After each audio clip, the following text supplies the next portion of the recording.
Welcome to Fitz Life Unfiltered with Jamie and Kim Fitzpatrick. Jamie and Kim will help you live abundantly, provide value and tips on achieving physical, mental, spiritual, and financial wealth while navigating this crazy thing we call life. Are you ready? Let's go. Back and forth. Okay, this is episode 2. I've got clapping over here. We weren't arguing at all before this episode about what to do. We call it arguing. Call arguing. We argue. It goes quick though. That's the one thing we do. We don't let it go a night, do we? We don't let it go 5 minutes. No, like we make up fast, right? Sure Yes. do. Okay, episode 2. So this is, well, it's not episode 2. It's like episode 130 something, but 40. This is second episode on camera, Fitz Life Unfiltered. First of all, thank you. Awesome feedback on the first episode. I feel like we were just kind of riffing, but it was kind of like introducing us again because we have done a lot of episodes, sound-wise, but this is the first on camera. So we appreciate the feedback messages, IG stories, tagging us. Awesome stuff. How's it going? It's going great. How are you today? I'm doing amazing. Good. How are you doing, Jamie Fitzpatrick? I'm good. So let's talk about this first. So I have got this question a lot, and not because I want to talk about what happened to me, but I'm going to talk about what happened to me. Okay. It doesn't have to be the whole, because we've shared this so many times about my cardiac arrest, which I think, and whenever we bring it up, because it is a big life event, whenever we bring it up, it's not to scare people, but at the same token, I think especially men and women, I was just telling you about listening to Peter Attia talking about cardiovascular and like how many people it affects. I think whenever I do talk about it, I guess the hopes is that you do think about yourself and where you're at and are you taking care of yourself, because it's running rampant. And my whole point is that I do get the question of like, What's running rampant? oh, just cardiovascular disease. Yep. Like it's a real problem. Obviously, I think we all know people that it's happened to. Totally. Have passed. It's a huge problem, and it's almost like it is the number one killer, but it falls behind a few of them, like the C word. Like, you know what I'm saying? Like, so my point is that I do get asked all the time, like, oh, you must feel so grateful after. People are like, how do you approach life differently? And I'm like, I'll be honest. And I don't even know if I want to say this out loud, but I'm going to, because I get these downloads now and my intuition is a little, it's sharper, my intuition, since this happened in 2019. And yeah, I am more grateful. And when something like that happens to you, you definitely take inventory, but I'll be perfectly honest with you. I don't have this grand redesign. Oh, I'm just filled with appreciation for life. Like, I don't have that. I am, because listen, we talk about this all the time, and a lot of what I do, like I just started playing men's league hockey again. We've talked about this, and like I actually appreciate that more than I ever time before playing hockey. Yeah. And I played a lot of hockey.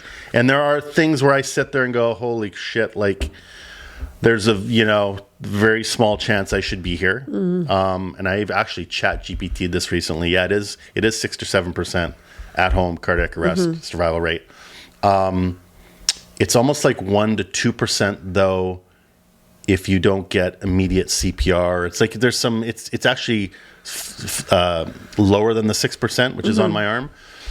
But yeah, I'm grateful in those instances, but it doesn't mean that like I live in this state of, oh, I'm just going to be perfect health now. And like it's almost like I know that happened to me, and yes, I'm grateful, and yes, I appreciate that, but I'm still human, and I still have these low moments where I just go off the wagon and eat like shit, and I consume too much alcohol, and I still, you know what I'm saying? Like, it's like people expect you to be this because that event has happened to me, and it doesn't mean I'm not grateful. And I know the other side where so many people have passed away from this, and there are things I do think about those people. There's almost like not a guilt, but like there's this overhanging thing where I'm supposed to be not perfect, but this certain beacon of health because I've survived what should have taken me.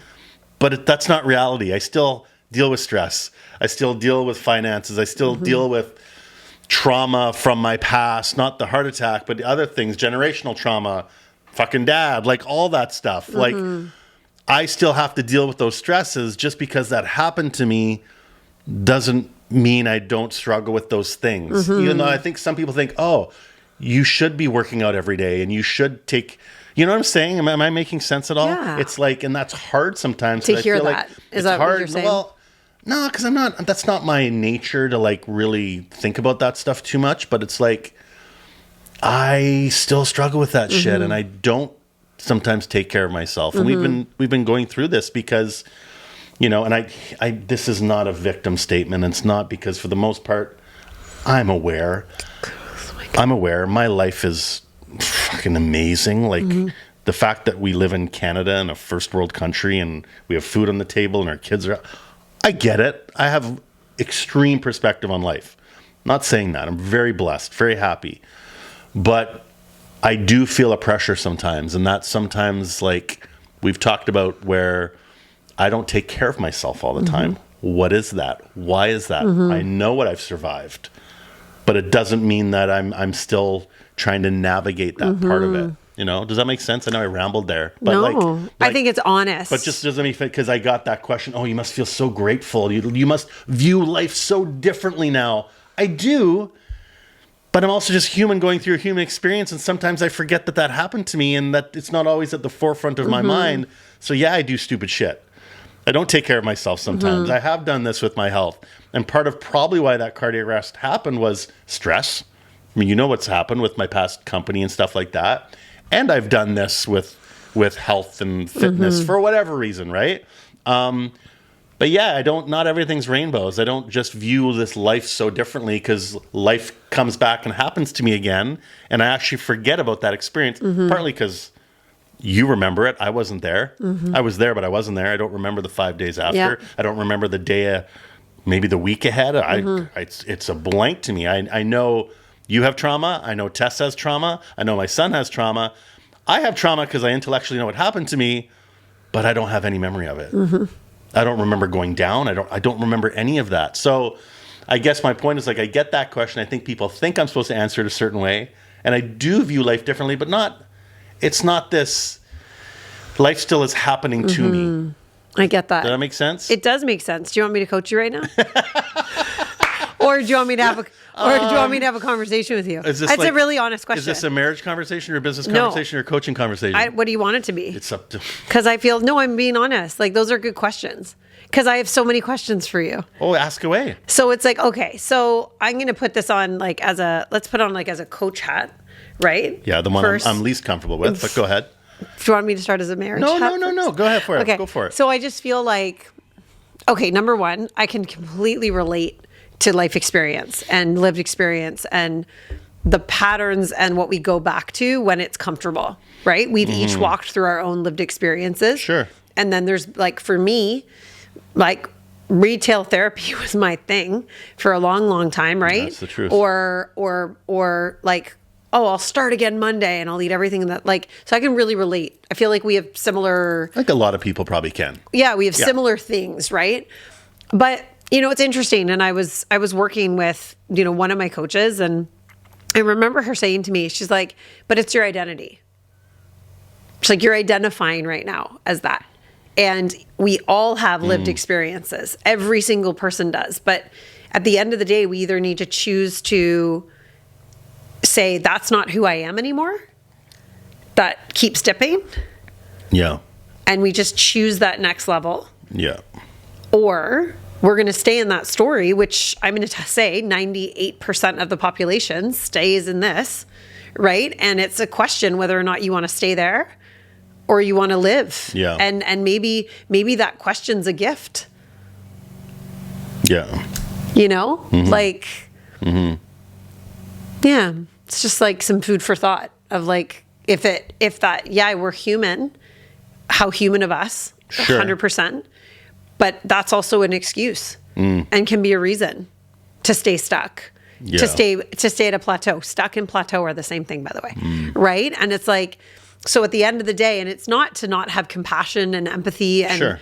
like you're still really healing through that, but it's like, maybe you need to go.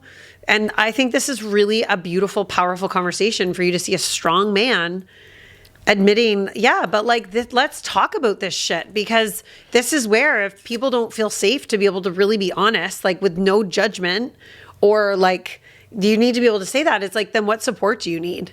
Because we're not meant to do this alone. We're not meant to go at life alone. You're not meant to go through what you've gone through, James, and try and effort through that. Yeah. But you can't.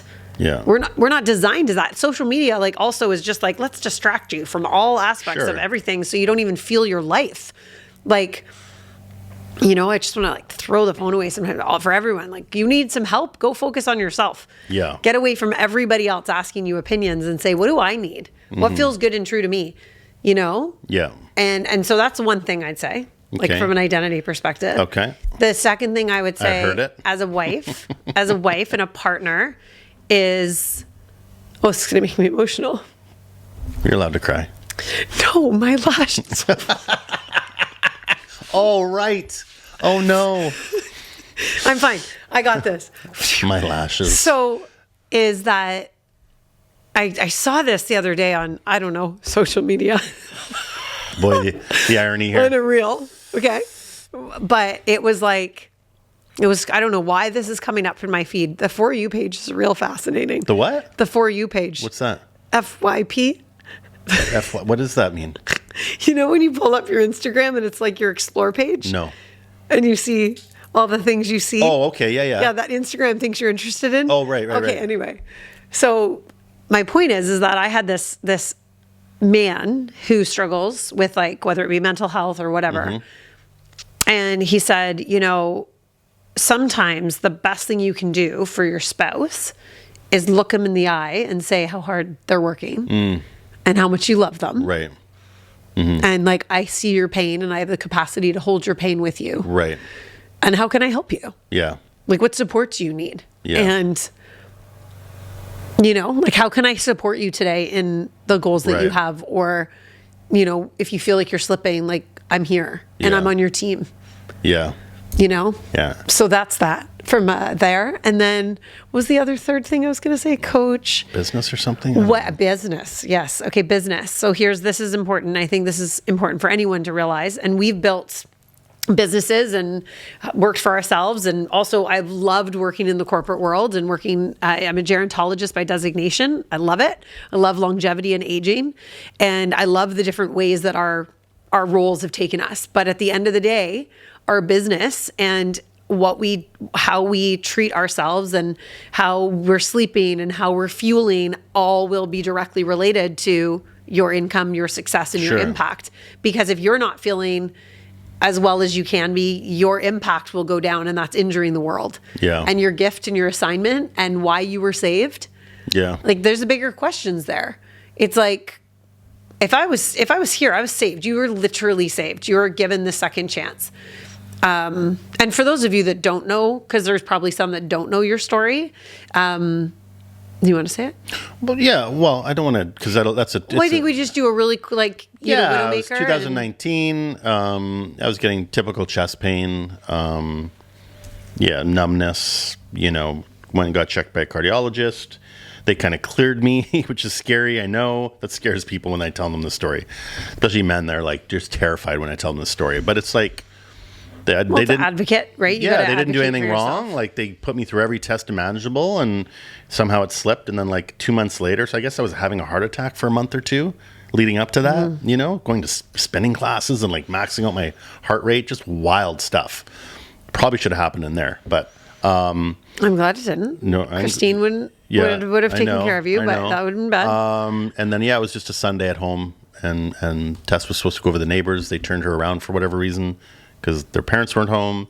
She asked me to go get something. I went and got it. Never came back. Then she found me basically, and it was like cardiac arrest. It's different than a heart attack. It's like VSA. Like you've passed sort of, and there's no breathing. There's no heartbeat. And Kim did CPR on me for 8, 9, 10 minutes. We don't really know, 8 but minutes, it doesn't really matter. And yeah, I mean, you were saved in our home. I think that's super important. Because typically when a cardiac arrest happens and you're in the home, the odds are very low because typically the person doesn't know how to do CPR. You're typically alone. It was pretty fast. Or sometimes you're alone at home. I think if it was during the week, If it happened on a weekday, I probably wouldn't be here. Well, we were supposed to go get our nails done, and my call ran late. Who was you? Tess and I. Right. And our call ran late. So everything was lined up the way it was meant to line up. A weekday, we probably would have been working, doing something alone in the house. We both work from home, but typically not next to each other. Yeah. And the fact that Tess was home and she found me probably is because she called for me right away. Yeah.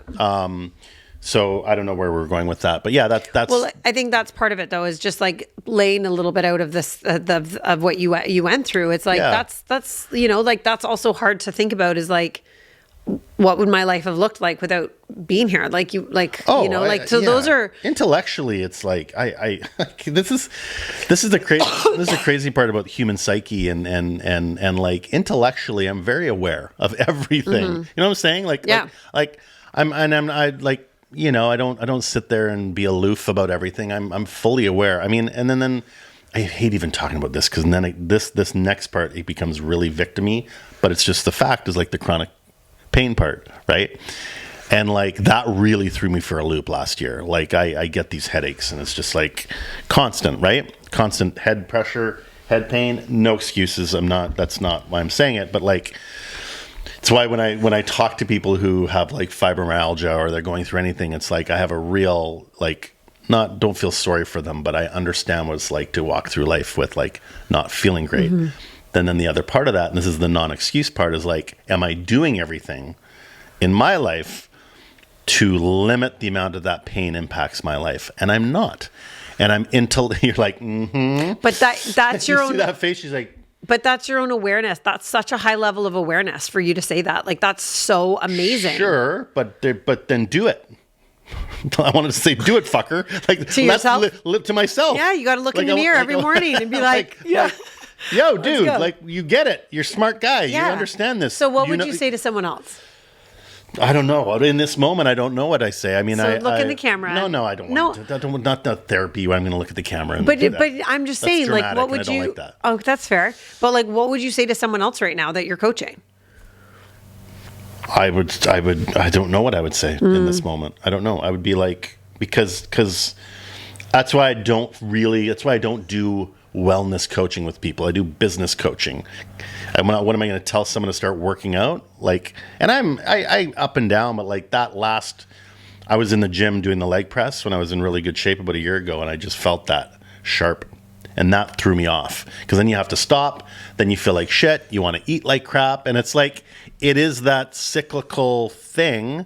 But it's like, it's funny, like a couple of days ago, and it's not like I'm like completely off the rails. Like we still eat healthy and I'm trying to walk but lifting weights is tough. But it's like, I think it was like last week, I had a point where I was like, I miss who I was a year and a bit ago.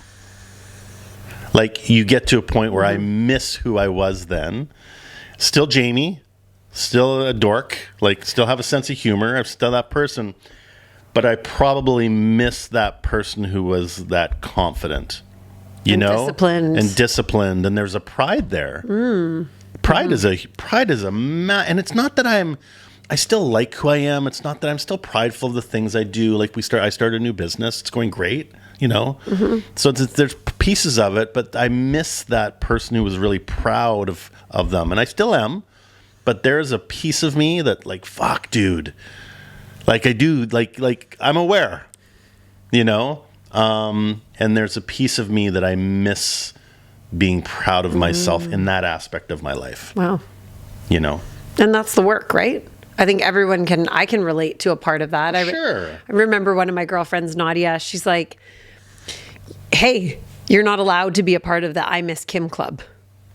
Like you're not meant to miss yourself. Yes. And when we miss ourselves, that's when the sabotaging or the numbing or the buffering or those sneaky past patterns or dark or our shadow side walks in.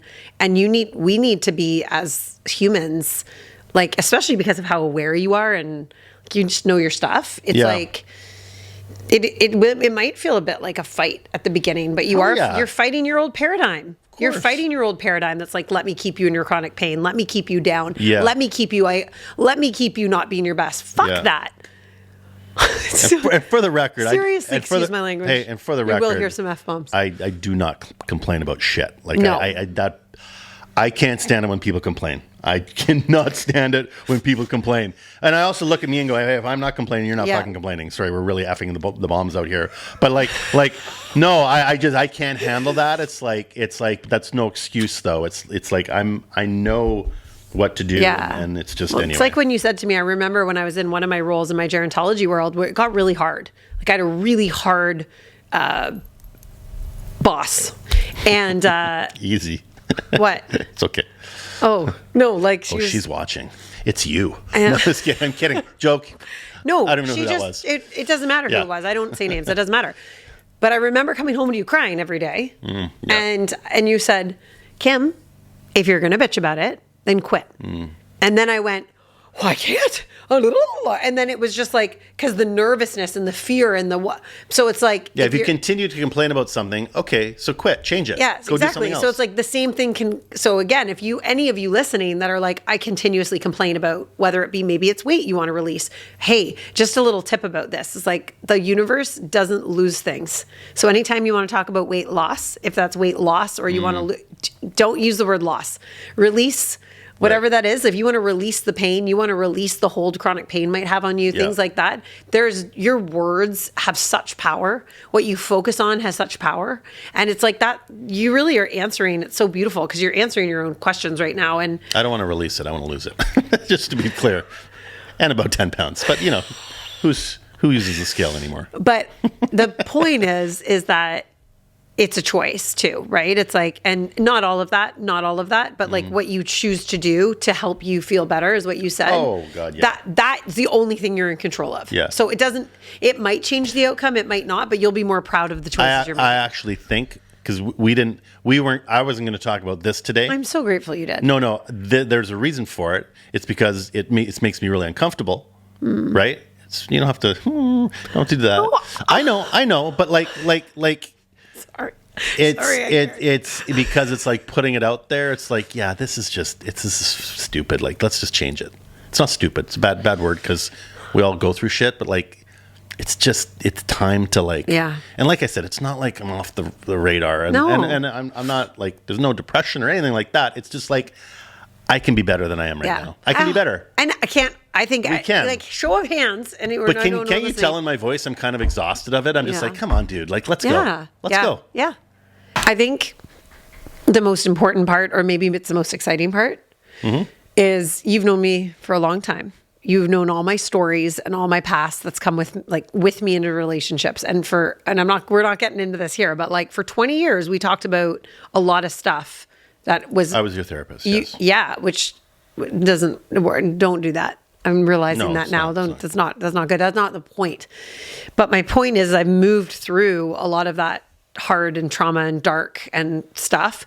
And now I don't talk about it anymore. It doesn't consume me anymore. It's not part of my identity. It's part of my past, but it isn't my future. It's not where I'm like, I don't want to go back there and like bring that all up because it shaped me in a way, but now I just want to move forward and have that forward lens and that forward lean and mission driven and vision driven and value driven. And there will come a point for you where you no longer ever go back. Like, it's like when you can't pick up your kid anymore.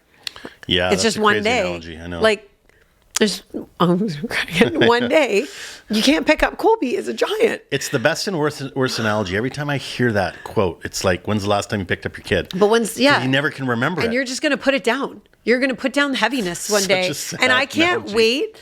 I can't wait because now this is live, James. Like, I'm excited for everyone that's watching and, thank you for being here because that's what this is about. Yeah. Like, I love is it Ram Dass? I don't want to ruin that quote, but we're all walking each other home. Yeah. Like, no one has this all figured out, regardless of there's no hiding here. Like, it just No. is what it is. And if we can extend that, human, how human of you're suffering, and how's that going for you?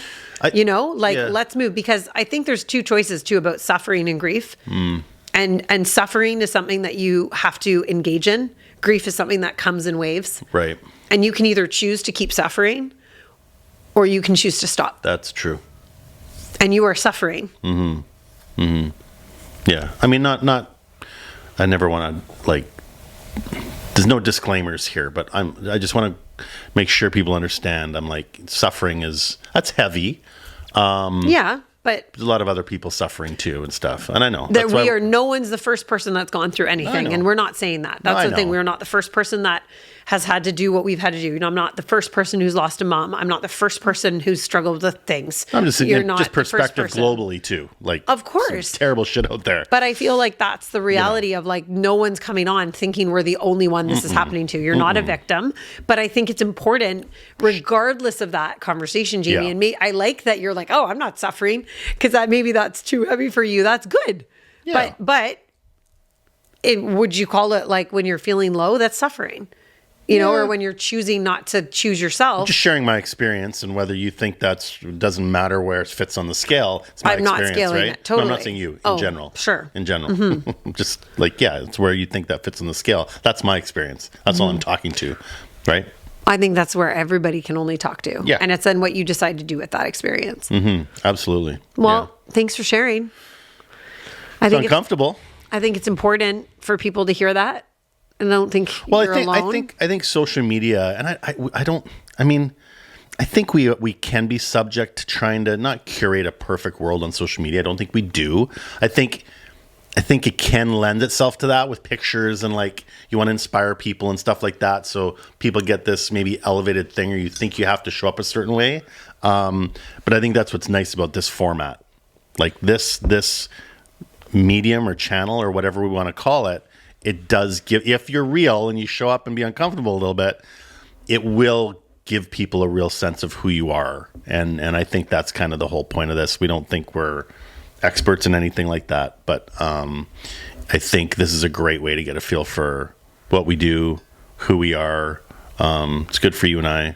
And there's a reason this probably happened today, right? Makes me really conscious, really, the camera staring at me, really conscious of like you're sharing this out with people. So it's like, that's a good thing. I think that's good energy to put out there, because it makes me really evaluate what I'm doing, you know? And then in 3 months, they're just going to show up and be like, no, I'm just kidding. But I think at the end of the day, like no one's alone in this. And if you need accountability or you need support, there's no like, Oh, yeah. ask for it, go for it. Like I can't survive without my community and the women and sisterhood and you know, all the things, but like, we're not meant to do this alone. And let me just say too, when I joke about that, it's not about I'm too old to care about really what I look like anymore, even though that goes along with confidence and stuff like that. I think we all have ego. It's more about energy and how you feel and prideful of yourself, regardless of the aesthetics. Inside and out. Absolutely. Yeah, I get it. You know, that's where that comes from. So thanks for Cheers. listening. Thanks for being my coach. Thanks everybody. All three hats. Yes. Thanks all. Thanks.